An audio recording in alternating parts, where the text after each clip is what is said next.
Final scores from Celtic Park: Celtic 5, Ross County 0. Celtic go 5 clear of Aberdeen in second and 14 clear of Rangers way back in third place. This is Tino with the final whistle show. It's the morning after the day/night before. Joined here by Brydo for his take on the game. Brydo, your initial thoughts on Saturday's big win? Good morning, my good friend. Initial thoughts are I probably shouldn't have drank as much last night. So if I start slurring my words and stuff, you'll realise how much. Again, a game of two halves, really. I thought the first half was absolutely sensational. We got that real new energy from players that perhaps are trying to prove a point, maybe. Obviously, a bit of freshness. But, I mean, I wasn't worried before the game anyway. I was quite confident and comfortable that we were going to go and get the points either way.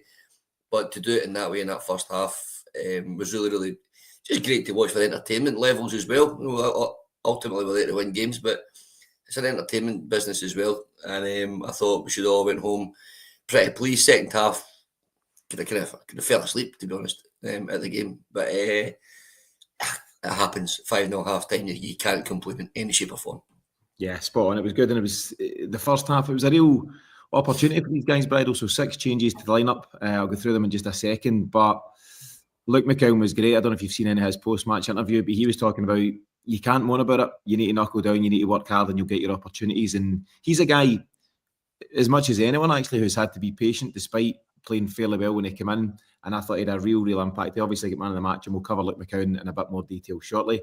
6 changes to line up from the Brugge game on Wednesday. So you've got Scales come back into the centre defence for Trusty. Baye started instead of Greg Taylor at left back. 2 changes to the midfield, maybe fairly anticipated changes. So Luke McCowan and Paulo Bernardo come in for Arnie Engels and Rio Hatate. Out wide right, Nicholas Kuhn drops out and James Forrest come in. And up top, Idah come in for Kyogo. Brad, I mentioned that on the pre-match with James, and for a home game against Ross County in the midst of a fairly intensive run of fixtures, it was right to freshen up, but were you surprised at just how many changes were made? No, and I know we've said before that Rodgers doesn't necessarily do that all the time, but it's just with the level of opposition that's forthcoming. We've got Pittodrie to go to, for example. It'll be a tougher test than yesterday. So, and there's players, they're champing at the bit. So Bernardo, McCowan, Idah, they deserve their time. They deserve an opportunity to impress. So, as much as I do say that Rodgers doesn't like doing it, he has done it a few times now. So, it wasn't a huge surprise. And I think ultimately the result proves that it was the right decision, obviously. But yeah, home to Ross County, I would say that's the time where you would, if you were ever going to do it, that's where you would do it in that run of fixtures for sure. Yeah, definitely. Just before we kick on, Brydo, a big thanks to everyone who's joining us on the live just now. Remember, you do need to be a member of the channel to comment on the live comment section, as Pat McLaughlin has just done, and we'll reply to Pat in just 1 second. To join up, you can just go to the show notes. You can click the link there, and that lets you join from as little as $1.50 a month to be a part of what we do here at the Celtic Exchange. A reminder too, we've been running a promotion over the last 10 days or so to win a Celtic shirt, either home, away or third shirt, just by signing up for the Celtic Exchange Plus. And we'll do that draw. Bridal, you can be the Rod Stewart for us. You can do the big draw towards the end of the recording here later on. Okay, on that lineup, so let's get to Luke McCowan. Lots of chat about him. As I say, he's had to be very patient. And then he comes in yesterday, with a man of the match performance. 1 goal, 3 assists. You can't do much more than that, can you? I thought it was awesome. I know I made a point, about Engels starting midweek, and Engels £11 million, and they're starting for Belgium. Luke McCowan hasn't had a game for Scotland, and all the rest of it, and that's valid because that's exactly what it is. But it doesn't take away from how good a player he is, and how there's something about when a Celtic fan plays for Celtic that we're all gunning for him to do so well. There's something extra in all of us that go, I'm so glad he's doing well. I have to concede when we got him. I thought, because we're looking at the guy in America and stuff like that for about £8 million, and I thought that's a kind of not panic, but it's almost been like, oh, we've not got that guy, so we'll go and get McCowan, and it was an easy buy. And I thought it's just a number, Scottish player for Europe, all that kind of thing. So I have to concede that's what I thought it was, even although I was impressed at Dundee. I just think his attitude's been so good. And you mentioned his interview. I've not seen it, but I can just imagine what it was like. He's not saying, "Oh, I'm 26. I've got my move now." He's probably trebled his wages, but he'll not be a crazy amount of money. But he's not accepting the fact, "Oh, I'm at Celtic now. I'll just sit in the wings and let other people take my spot." He's trying every single time he's got the jersey on to make an impact. And I have to say, I think every game he's played, genuinely, every minute on the park at some point, he's made a positive impact. And watching the game yesterday, he's not shy in like telling players. So as a midfielder, he's demanding stuff from his centre halves, for example. And I seen him yesterday having a go at Carter Vickers because he didn't give him the ball early enough. So he's obviously got a proper character. The jersey's not too heavy for him. I've seen it over the years, the Gary Mackay-Stevens of the world, where they look fantastic for another Scottish club. They make the step up and they just can't handle it. I think he's the opposite. I think he's all over it. And it's just great that we've got a squad where we've got that level of quality and that attitude. And these players that have come in yesterday have really made the manager look up and go, "Do you know what? Maybe in the bigger games, maybe I will make those changes." But performance yesterday in particular was frightening. And his goal was his run off the ball, his touch, and I know he got a deflection, but it was a fantastic finish. So yeah, an all-round fantastic day for him, and I'm really pleased that that's the case. Yeah, do you know the goal takes a wee nick, but can't win the raffle if you don't buy a ticket, and he done his bit there. There's a great quote from him. It's doing the rounds from last night, so I'll just read that out. He says, "You can't have a petted lip when you're not playing in this team. You've got to be ready to come in and do your bit. The squad's massive, but it's full of quality, and there are so many games in the season that you just have to be ready when called upon." And actually, it's a great example to certainly a number of his teammates, if not players further afield, that if you sit tight, continue to do the right things, continue to work hard, you'll get your opportunity, and then it's over to you. At that point, you can't complain to the manager or to the squad size or this is unfair. You just need to be ready. And he absolutely was ready when called upon. He gets in on the action pretty early, Brydo. He's the man who assists Liam Scales for the first goal in 10 minutes before he gets to his own goal. He's got a wicked delivery, hasn't he? At this moment in time, Celtic have got a few different players taking the set pieces. Arnie Engels would generally take them if he starts. Then you get, if it comes to it, if Luke McCowan's in the park, he'll take the corners from our right-hand side for in-swingers, and Paulo Bernardo seems to take them for our left-hand side. And the delivery's exceptional. Liam Scales does really well to crash in the header, and it's a great start because you see these games where they can start to draw out and it can get towards half-time and it can be even a wee bit cagey and a wee bit, dare I say, boring, a wee bit negative. But the goal in 10 minutes just sets the wheels in motion, doesn't it? It does, and I think the early goal, as you say, against teams, Ross County will offer no surprises, and they didn't yesterday. They're a big physical team. The away games, obviously, in their home ground, the pitch seems to be a lot smaller, and they can get closer to players and they can use their physicality more. At Celtic Park, they just can't do that, and quite frankly, they just couldn't cope. To score from a set piece though was probably one of the most surprising things. But throughout the whole game, it's probably the first game I've been at where I felt we were actually really threatened from the set pieces. Engels has a fantastic delivery, but he hits the first defender on too many occasions. When he gets it right, it's absolutely on the money. There's no question of that. But it's just out of 10, I think he'd be lucky if he gets 4 or 5 absolutely perfect, and the other ones are pretty pathetic. So, but yesterday with McCowan and Bernardo, the delivery, I mean, of all the corners that we had yesterday, or even some of the free kicks, we nearly scored in probably the majority of them, which is not like Celtic at all. From you go all the way back to, I don't know, probably Martin Hill era before we actually threatened for set pieces like that. So I don't think there's any other managers that had a big enough team or threatened from set pieces. So it's the first game in a long time against a team that probably kind of hang their hat on the fact they're physical and they're good at set pieces. That for us to get those chances was credit to the guys putting the balls in for. And that was pretty much, I think it was McCowan and Bernardo for most of the game. Just for fun, how many corners do you think Celtic got on the day? Oh God, 15. 19, not a bad shout. 19 corners, wow. If I do a couple of bets ahead of a Celtic game, I'll often do a bet builder where you can predict goals, corners, guys to score, guys to get booked and all that stuff. And generally speaking, if Celtic are going toe to toe with someone, I bet something like over 8 corners, which is a fairly kind of safe kind of number, and you might get 7, 8, 9, something thereabouts in a standard game. 19 corners to Ross County 0 is quite the stat. We also had 25 efforts on goal to their 2. So the stats bear out in terms of what we were seeing in front of us.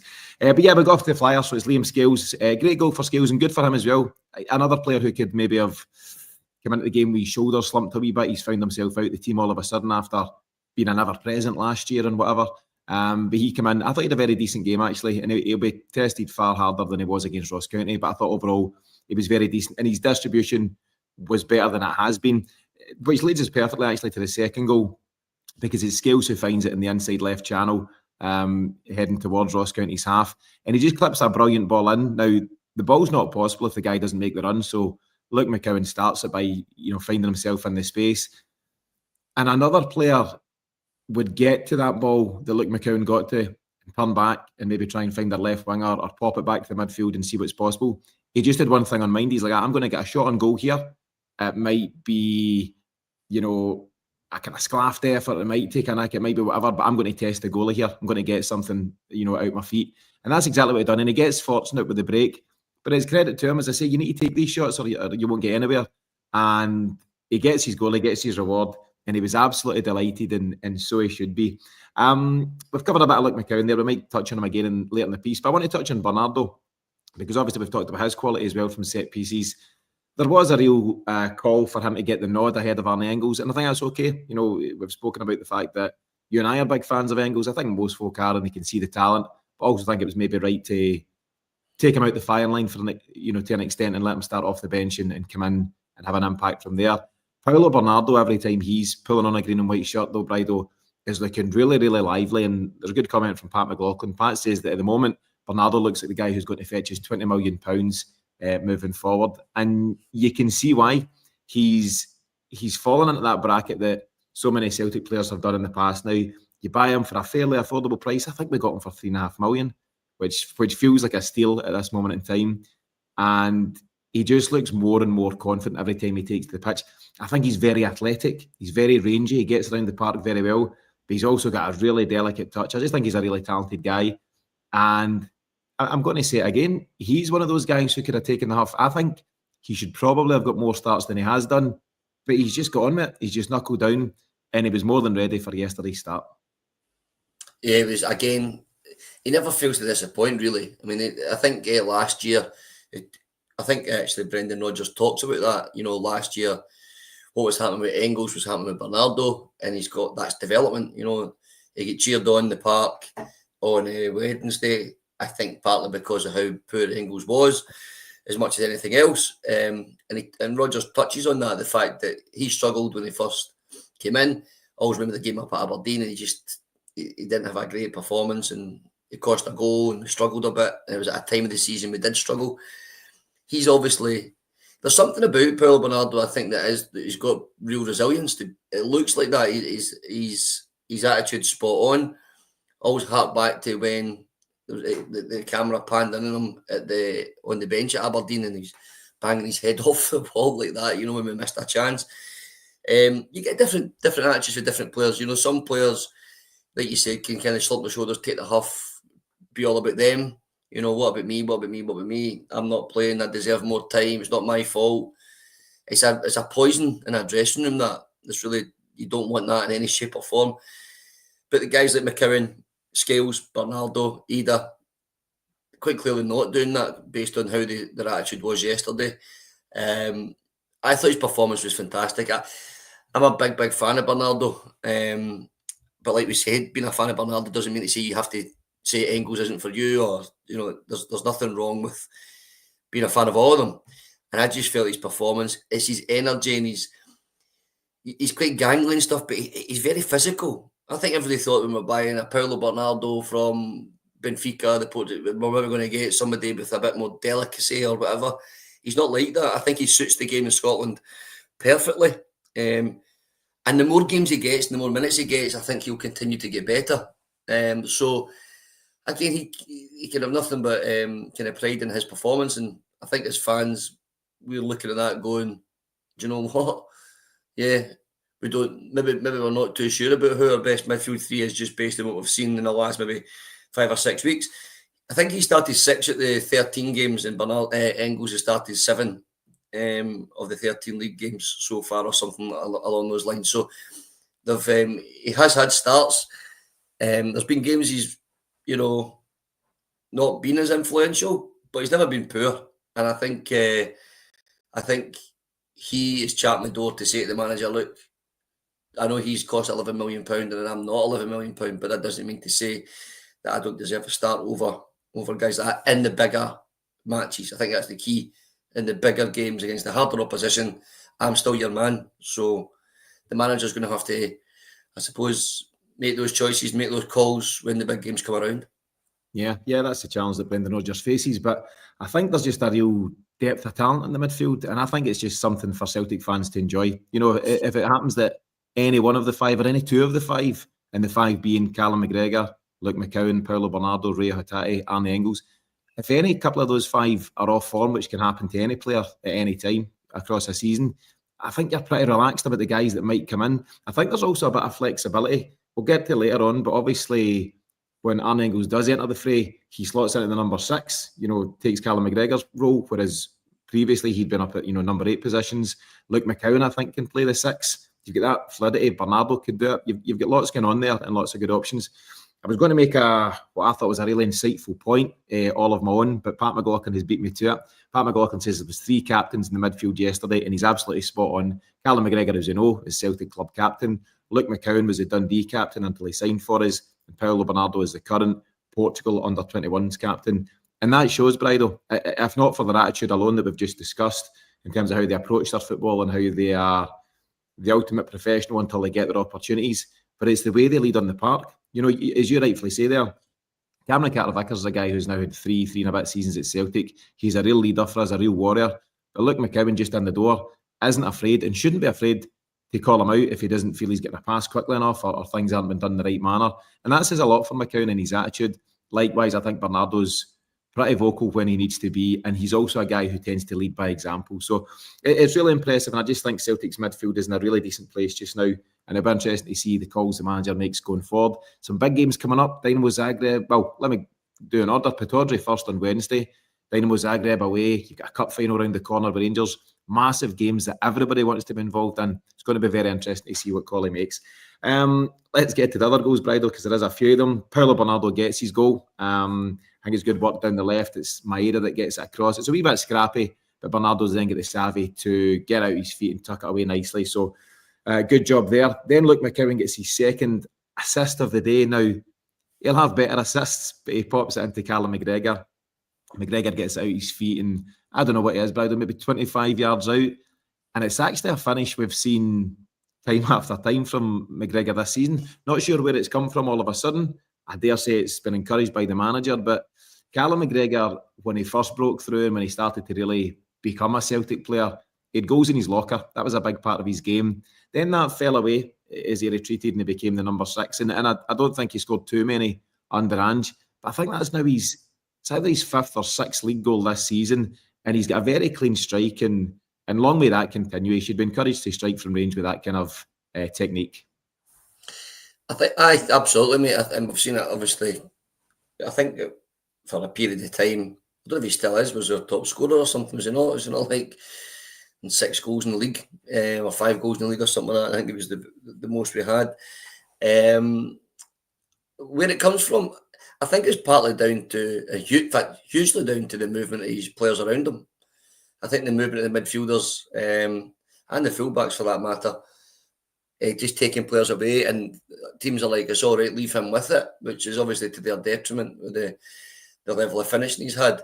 The goal itself was absolutely nothing. It was just stunning. I mean, you could hear the gasps when the replay showed on the big screen, and it was like, that's probably the goal of the game. It was right after McCowan's goal, I think. So I just think throughout the season, because he's got a few of them.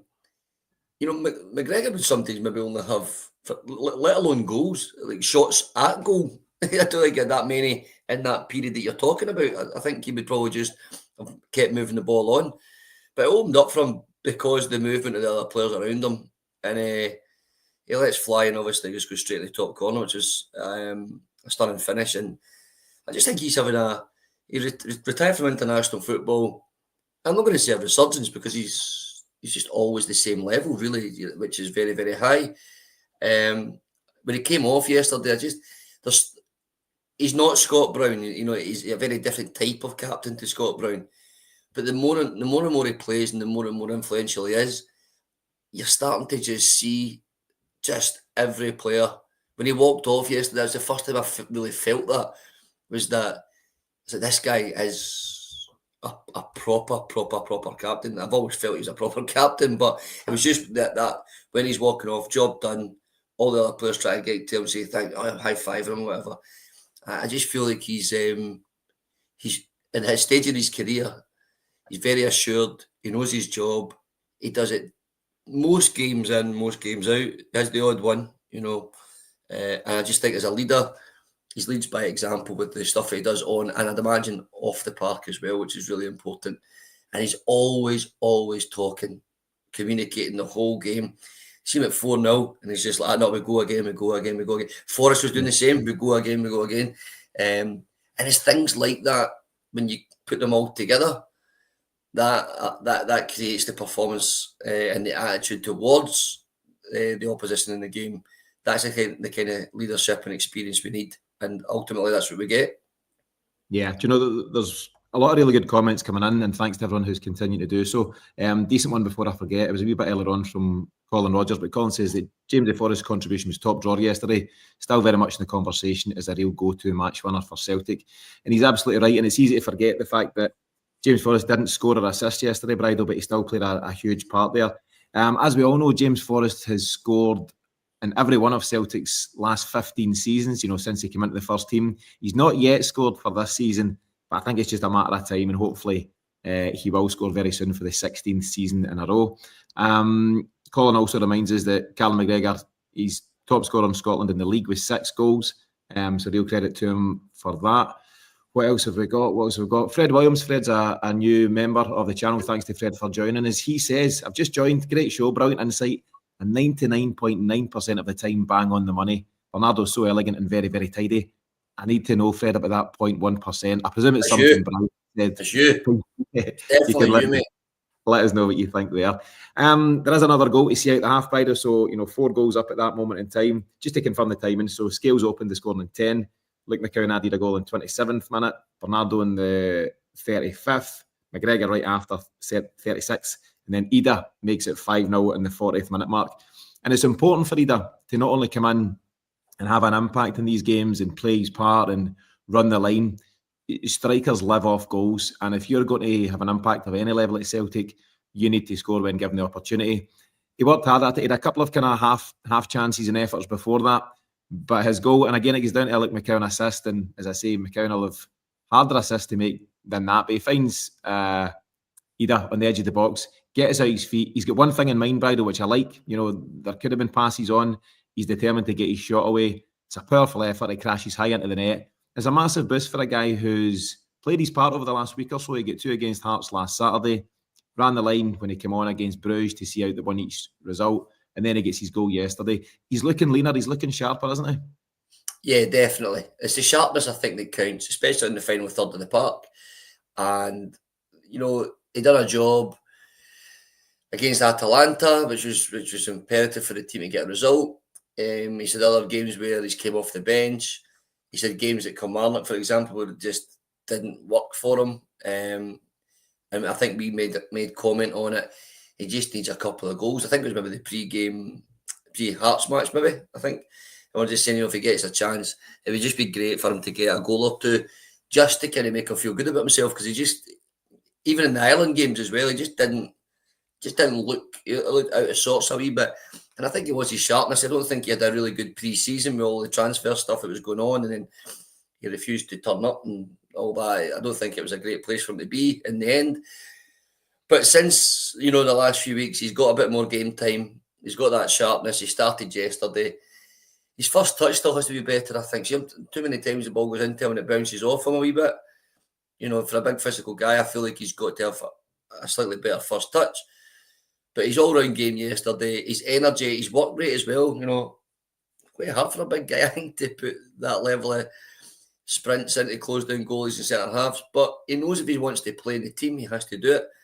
But what else he has to do is find the back of the net. And it was a fantastic finish. It was more the touch to get it out of his feet, which was impressive. He managed to do it really quickly. And as soon as he gets in that position between the posts, he has got a really good strike. He's a very talented young player. And the finish kind of, probably, besides Callum McGregor's goal, was probably the next best one.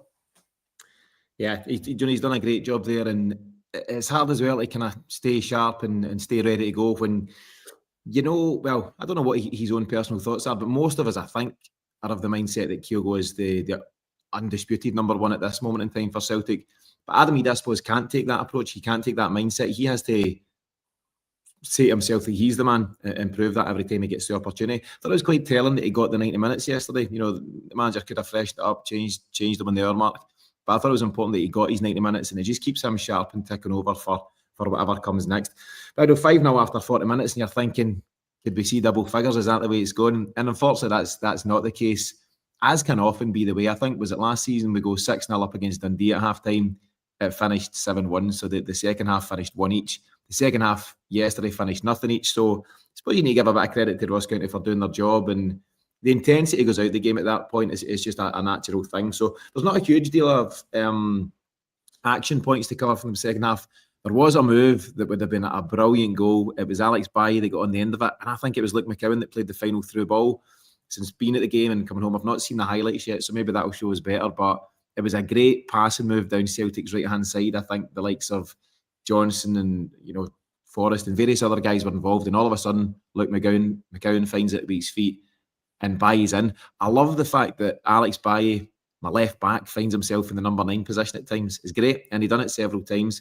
And had he maybe just put a bit more lift on the finish, would have been good to go. And the roof would have come off the place because it was such a good move. But it's just great to see. It's very encouraging, and I'm pleased that Bailly finds himself back in the team as well. We'll cover that in more detail on Monday's show, but there's been a lot of speculation about where he's at. I'd like to think and hope that he's now here for the remainder of the season. That's what reports seem to be saying, and hopefully he can now kick on. But there's a raft of changes across the second half. I'll cover them quickly.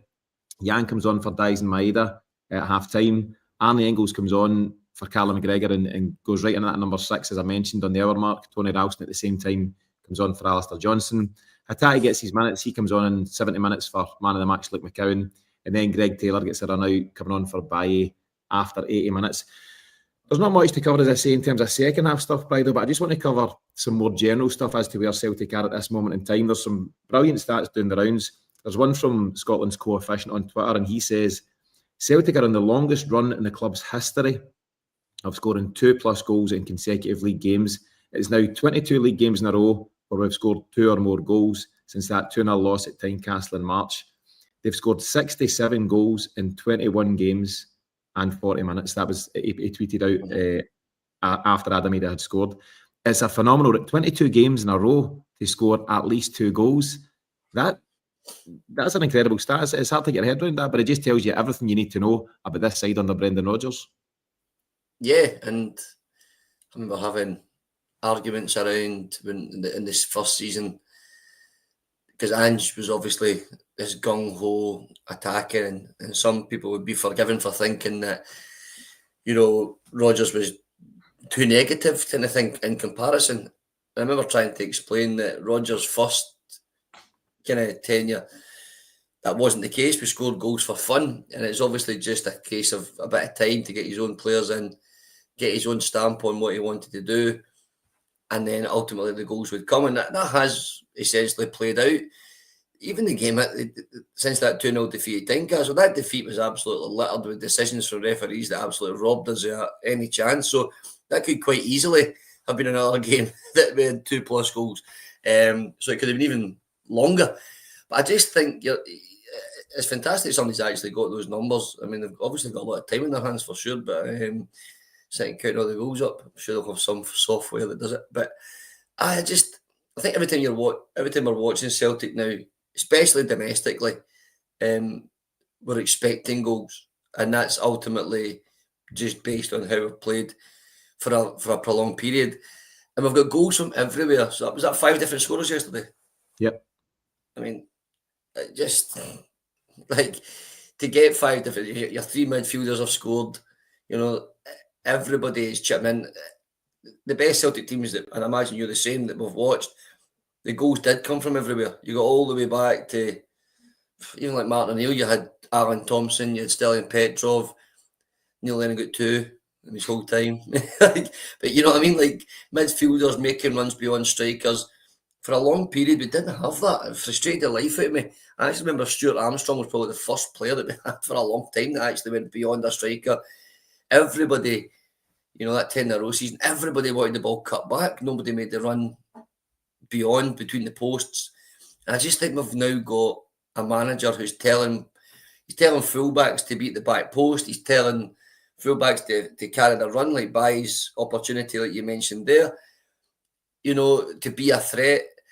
You got midfielders making the runs into the box. You've got 2 reasonably pretty prolific good strikers that are fighting each other for the spot. So the goals coming from everywhere. It must be a nightmare for an opposition to go, you know, let's mark him and we'll get a chance. It just doesn't work that way. Other teams that we're watching Scotland, if one player did so, the Rangers for a long time, if Morelos didn't score, Rangers didn't win the game. And the stats kind of backed that up because they just didn't have the quality elsewhere. We do. And that's, if we're all looking at it, McCowan and Bernardo over the season pretty much, they've been our second choices that are doing that yesterday. So that's the strength of the squad. And as fans, it's brilliant to see because we want to see goals, and it's just a desire to score goals, and that's ultimately, I think, the majority of players in our team have that.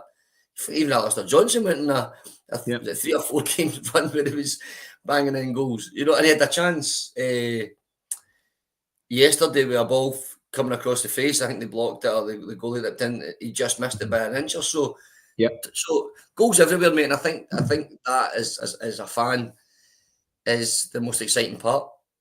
Yeah, I think that's exactly it. Brendan Rodgers was speaking on Friday at the pre-match, and he was saying he's always built his teams on goals potentially coming from all areas of the pitch.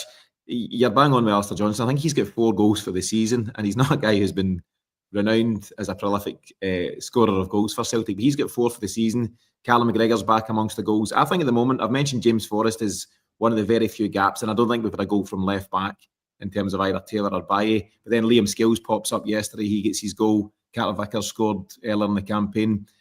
Out with your goalkeeper, anyone at any time on Celtic's Park can score goals. And I suppose that's epitomised by Baye, your left back, finding himself at centre forward, I don't know, 70 minutes into the game or 65 minutes into the game. There's some brilliant stuff to see. But I know just some further stats. So someone's talking, I think it's, let me get this here. Inside the SPFL on Twitter, he says 40 goals scored in 13 league games tells its own story for Celtic, but it's the goals conceded column that's been remarkable. The 4 they've lost was a penalty, a deflection, a world-class pass and an outstanding strike. It's taken something special or unusual to even score against Celtic. And there's the thing, Brydo, we talk about how exciting they are going forward. We've spoken about goals from all over the pitch, which is accurate. But there's also a real job being done between Kasper Schmeichel and the various other guys there. And it's really impressive, and it's a real team effort. You know, it's a real all-round thing. The collective are playing their part. Lots of credit coming up in the chat for Brendan Rodgers as well. Colin says that when Ange left, I feared the worst, but Brendan's exceeded expectations. And there was another good one from William O'Toole, who says, clever squad rotation. If Brugge, Brendan Rodgers, manages the squad as well as this until young boys, we could be in for a brilliant season. And I think that's just the general mood in the camp, Bridal. There's just a lot of feel-good in the air, and I think rightly so. And I don't discount the real work that Brendan Rodgers must have had to put in on the back of a 7-1 defeat at Borussia Dortmund. That could have derailed everything at a very early stage in the campaign. Confidence could have come crashing down. You start to make mistakes, you start to concede domestically, and you know things start to go pear-shaped from there. It was quite the opposite. I'd love to have seen it, and I don't know if they'll bring out an end-of-season DVD like last time. Do they do DVDs anymore? You know what I'm talking about? But I wonder if we'll see just how he picked up that squad. I'm sure he'll be asked for it, at some point in the future. How did you manage that at the time? Because that is no easy task for any manager to pick up a group of talented professionals, guys who are used to winning, who must have been on the floor on the back of such a heavy defeat. And I think real credit to that. Just finally, Brydo, in terms of some stats, you'll see it probably after most league games just now, but there's lots of comparables now between the invincible season of 2016-17 and what we're seeing now. So just very quickly, this is from Tim Trivia on Twitter. He says that in the invincible season, played 13, won 12, drew 1, points 37, goals for 39, goals against 11, for an overall goal difference of plus 28 and 6 clean sheets within that. This time around, the first few stats are the same. Played 13, won 12, drew 1, to have a points tally of 37. But we've scored an extra goal this time for 40. But as I mentioned just there, we've only conceded 4 versus 11 at that point. Therefore, our goal difference just now is plus 36, and we've got 10 clean sheets versus 6 at the time. We're on track, Brydo. It's an early stage in the campaign, but we're 13 games in of 38, so you're just over a third of the way through the campaign. Who knows what the remaining 2/3 of the campaign will bring, but at the moment, we're in a very good place, aren't we? Yeah, we are, but as fans, we're always wanting more. That's just probably the way we're built. I don't know how much more they can give. Scoring 2 goals every game at least, clean sheets. The clean sheets, like you said, is a collective thing. The work rate of Idah, Kyogo, Kuhn in the majority of games shouldn't go unnoticed. But even the rotation, somebody mentioned about the good squad rotation, even bringing in Scales yesterday, I thought it was awesome yesterday. Like, honestly, it never lost us against a physical team. It's not easy. I thought he was absolutely awesome. He had a good pass for a goal as well, didn't he? Or an opportunity, sorry. So, yeah, I just think that those stats back up what our eyes are telling us. Sometimes you can be deceived by performances but not getting the result, or sometimes you get the result and the performances aren't great. I think we're in a really good position because of the consistency. And under Rodgers, even just compared to last season, we had the inconsistencies. I remember the in-game inconsistencies where we were rubbish for a period and then all of a sudden we would. So I think the manager's in a good place with his squad. I think he's in a good place with the players that he's got. He'll always want to add more. I always think in the kind of winger position we need to bolster that a wee bit. But Yang was superb when he came on yesterday as well. He's fully endeavour and just he looks a bit. I think he'd be amazing at 5s actually. Yang, I think if the 5-a-side team, he just looks a bit Raj and he's all over the place. But he's like, what's he doing? But it's effective and he had a good game. But yeah, I think that as a collective and those stats back that up, that front, middle and back of the team are all doing their job. And I think as a manager, he can't be any more impressed with what they're doing. And also, like you say, to bounce back from that result in Dortmund, we did say that it might be the best thing that happened to us because it just gave us a reality check at the time we were flying high. Maybe it is, maybe it's not, maybe it's just coincidence. But right now, I don't think he could be asking much more of his players. Yeah, it's great to see. Good to see Gio and various other new members in the comments. Gio says that he had Scales' first goal at 22-1. Big fella's playing brilliantly when called upon. Gio, give Brydo a shout after the show. He will pop you his sock code and account number and you can fire some of your winnings his way. What we'll do now, Brydo, before I get your final comments and a wee bit of a glance ahead to Pittodrie on Wednesday, we'll do the draw to see who's won the Celtic shirt. You can pick home, away or third kit as part of a promo we've been running over the last 10 days or so. Thanks to everyone who's now signed up at the Celtic Exchange Plus. A big welcome to all our new members. You can check all that out at the celticexchange.supercast.com. There's various plans there, but from just $1.50 a month, you can sign up for ad-free listening, advance access to the early show and various other benefits. But Brydo, as I say, you can be the Rod Stewart for this role. I'll need to try and work out. It's a wee bit of new tech we're working here, so we'll see how this plays out. But give me a second. I should be able to bring the draw up on screen and we'll see who the big winner is. I've got the bucket here, mate. You got it, mate. We should just go old school, shouldn't we? Let's see. Okay. Right, we'll start the draw. You should be able to see the countdown on your screen, 10, 9, 8 and all that kind of stuff. 5, 4, 3, 2, 1. And the Ryan winner, McCarthy. Joseph Kerr. Good luck, Brydo. There's always next month. Joseph Kerr, so well done to Joseph. He's the winner of the Celtic shirt. We've got Joseph's details as he has a subscriber, so we'll get in touch after this show and we'll pick up with him then. Brydo, as mentioned, we're off to Pittodrie on Wednesday night. What's your general thoughts ahead of the challenge that one brings? I mean, that's one of my favourite fixtures, to be honest, up at Aberdeen. As I said, I spent a bit of time up there, and their supporters are rightly positive about their season so far. I watched their game against Hibs, and I don't think I've watched a game live where the last 4 minutes injury time had so much going on. It was just incredible. It was like, what the hell's happening? But I do think that they'll concede that when they've got the kind of midweek games, they have definitely struggled. I think their stats would show that. They played Rangers midweek, then played us at Hampden, and we sent them packing with a pretty convincing defeat. And then they obviously played that game the other night and struggled a bit, and just a bit leggy. But they've definitely got endeavour. They've definitely got a real good attitude. I think that to say their bubbles burst is a bit unfair, but perhaps there is some relevance in it. Is that okay? They didn't expect to be level with points with Celtic after so many games. Not losing a game. I think they're probably now getting to that realistic stage of, right, okay, let's genuinely really challenge for second place. I don't think they've got in their heads that they can compete with us. They might have dreamt, and they were, the dreamers amongst them would maybe think, right, do you know what, maybe we could. But I think that's the reality check has came over the last few weeks. We did say that when the games come thick and fast, this would be a real test for them, how they manage the games,